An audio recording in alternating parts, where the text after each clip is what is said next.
বন্দে মাতরম, বন্দে মাতরম। প্রতিদিন তো তোমাদের সাথে অনেক হাসির ভিডিও শেয়ার করি, কিন্তু আজ একদমই কোনো হাসির ভিডিও শেয়ার করব না, কারণ আজ হচ্ছে আমাদের ৮০তম স্বাধীনতা দিবস। আর সেই উপলক্ষেই তোমাদের দাদা আজকে সকাল সকাল চলে গেছিল পাড়ার ক্লাবে, সেখানে পতাকা উত্তোলন করে মিষ্টি আর লজেন্স নিয়ে চলে আসলো বাড়িতে।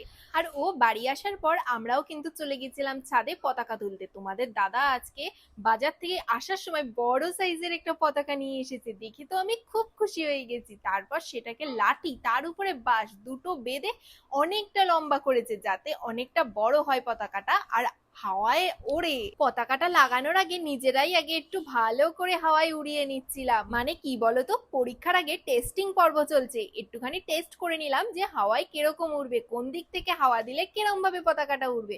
এত কিছু টেস্ট করার পর তোমাদের দাদা তো পতাকাটা লাগাতেই চলে গেল কুমড়ো গাছের মধ্যে।